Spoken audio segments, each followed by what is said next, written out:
오늘의 서먼 데일리 브리프 시작합니다. 서먼 멤버십 회원분들 안녕하세요. 오늘은 좀 도발적인 질문으로 시작해볼까 하는데요.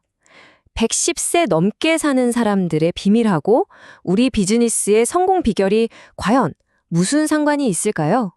바로 그 연결고리, 다양성에 대한 이야기를 지금부터 시작해보겠습니다. 네, 첫 번째 이야기 바로 장수의 뜻밖의 비밀입니다. 자, 한번 생각해보세요. 오래 살려면 뭐가 제일 중요할까요? 당연히 좋은 음식 먹고 운동 열심히 하고 이런 거 생각하시겠죠? 그런데 말이죠. 오늘 이야기는 아마 여러분의 이런 상식을 그냥 확 뒤집어 버릴지도 모릅니다. 보통 100세 넘으면 100세인이라고 하잖아요. 근데 110세를 훌쩍 넘긴 분들을 초장수인이라고 부른대요. 특히 브라질에 이런 분들이 많다는데 얘기 들어보면 진짜 신기해요. 아니 106세에 수영대회에서 우승을 하시고 또 어떤 116세 수녀님은 평생 초콜릿을 달고 사셨대요. 이게 말이 되나요? 도대체 이분들 비결이 뭘까요? 자, 이게 진짜 재미있는 부분인데요. 조선비즈 기사에 따르면 상파울루 대학에서 이분들을 연구해봤어요. 근데 결과가 정말 황당할 정도입니다. 우리가 흔히 생각하는 것들 있잖아요. 특별한 식단? 없었고요. 꾸준한 운동? 그것도 아니래요. 심지어 대부분 병원하고는 거리가 먼 곳에 사셨다는 거예요. 그럼 뭐죠? 진짜 비밀은 대체 뭘까요? 정답은 놀랍게도 유전적 다양성이었습니다. 네, 유전자요. 연구에 참여한 분들 대부분이 유럽, 아프리카, 아메리카 원주민 이렇게 여러 혈통이 섞인 분들이었다는 거죠. 다시 말해서 순수 혈통이 아니라 오히려 여러 유전자가 막 섞이는 거, 그 자체가 생존에 엄청나게 유리했다는 뜻입니다. 정말 뜻밖이죠. 자, 이제 두 번째 이야기로 넘어가 봅니다. 성공에도 같은 법칙이?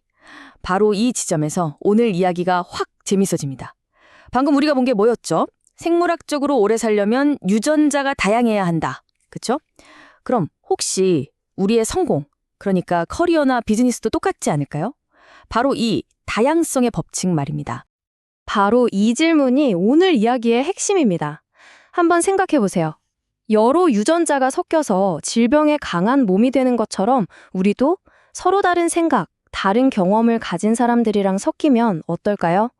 어쩌면 고여서 썩지 않고 실패할 위험에도 더 강해져서 결국 엄청난 성공을 만들어낼 수 있지 않을까요? 이게 바로 오늘의 가설입니다. 그런데 이게 그냥 가설이 아니더라고요.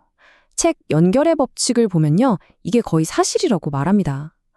그러니까 다양한 사람들과 관계를 맺는다는 건 그냥 아는 사람 많다. 이게 아니라는 거죠. 실제로 더 많은 취업 기회를 얻게 되고요. 여러 시각이 부딪히면서 생산성이나 창의력이 막 올라가요. 그러다 보면 당연히 새로운 비즈니스 기회까지 잡게 되는 거죠. 세 번째 이야기입니다. 고독한 천재는 신화다.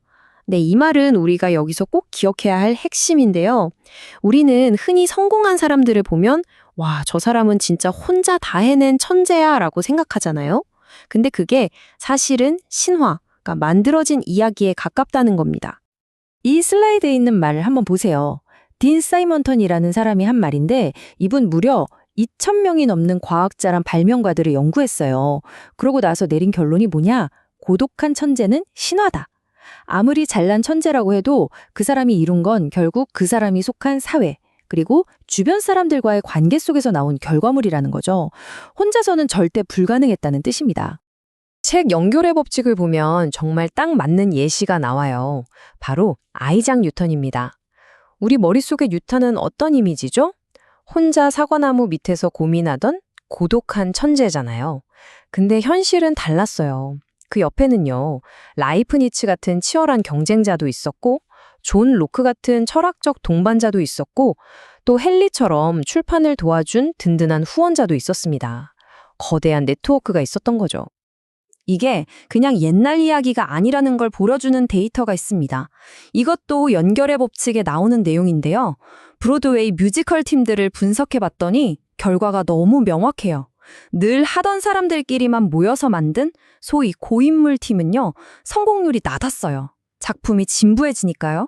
그런데 새로운 멤버가 들어와서 섞인 다양한 팀은 성공률이 훨씬 높았습니다. 대박 작품이 터지는 거죠.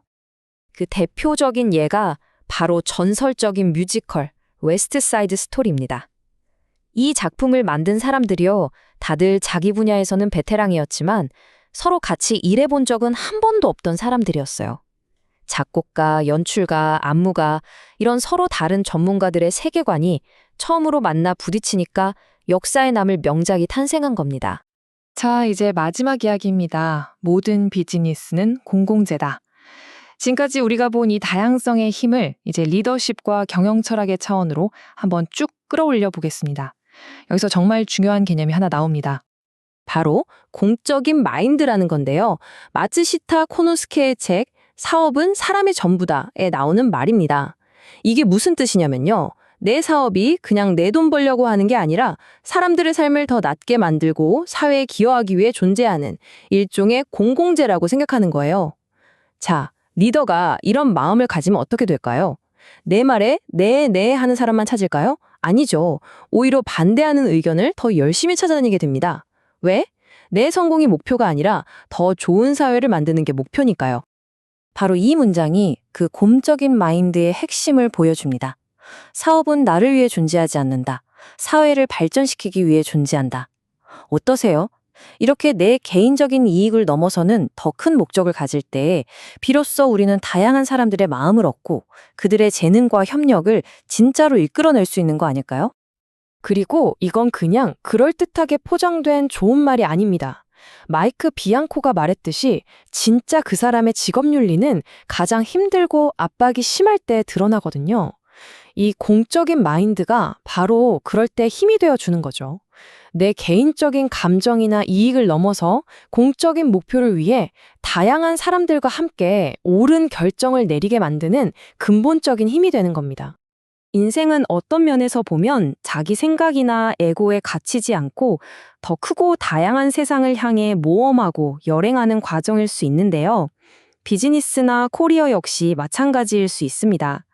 내 생각이 옳다는 것을 증명하는 것이 아니라 다양한 사람과 다양한 생각 속에서 더 올바른 생각과 결과를 찾아내고 만들어내는 것 말이죠. 그런 의미에서 어제보다 좀 더 넓은 마음으로 오늘 하루를 마무리하시길 바라옵니다. 내일 감사합니다.